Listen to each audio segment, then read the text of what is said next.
Toni Kroos va prendre sa retraite. À 34 ans, le milieu de terrain allemand va mettre fin à sa carrière après l'Euro. Il repart avec un palmarès bien rempli. Coupe du Monde 1, Ligue des Champions 5, Liga 4, Bundesliga 3, Coupe du Roi 1, Coupe d'Allemagne 3, Supercoupe d'Espagne 4, Supercoupe d'Allemagne 1, Supercoupe de l'UEFA 5, Coupe du Monde des clubs 6. L'un des meilleurs milieux de terrain de l'histoire. Luka Modric. J'ai du mal à écrire ces mots. Le monde du football est triste car un footballeur historique s'en va. Et je vous l'avoue, je suis aussi très triste. Mec, tu es une légende de ce sport et une légende du Real Madrid. J'ai vraiment aimé jouer à tes côtés.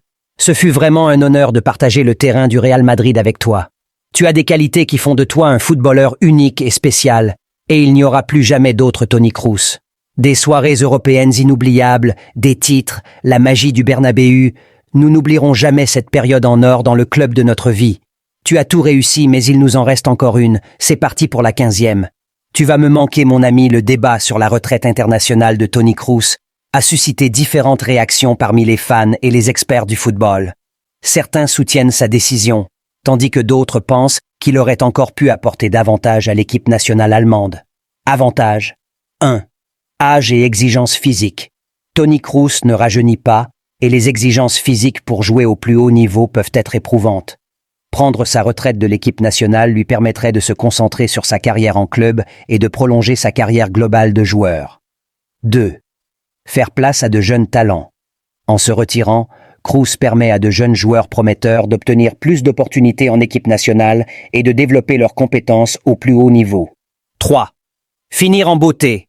Prendre sa retraite après une carrière internationale réussie pourrait être considéré comme une meilleure option que de continuer à jouer jusqu'à ce que ses performances déclinent. Inconvénients. 1. Leadership et expérience. Toni Kroos apporte une expérience considérable et des qualités de leadership à l'équipe nationale allemande. Son départ pourrait laisser un vide au milieu de terrain difficile à combler pour les nouveaux venus. 2. Flexibilité. Tactique. Kroos possède un large éventail de compétences et une compréhension tactique précieuse pour l'équipe. Son absence pourrait limiter les options et l'influence de l'équipe sur le terrain. 3. Perte d'un joueur clé. Kroos a été un élément essentiel du milieu de terrain de l'Allemagne pendant des années, et son départ pourrait avoir un impact négatif sur les performances globales de l'équipe. En conclusion, la décision concernant la retraite de Toni Kroos du football international comporte des avantages et des inconvénients. Alors qu'elle peut être justifiée en fonction de l'âge et de la volonté de prolonger sa carrière en club, il est indéniable que son absence se fera sentir au sein de l'équipe nationale allemande. Seul le temps dira si cette décision bénéficie à la fois à Toni Kroos et à l'équipe à long terme.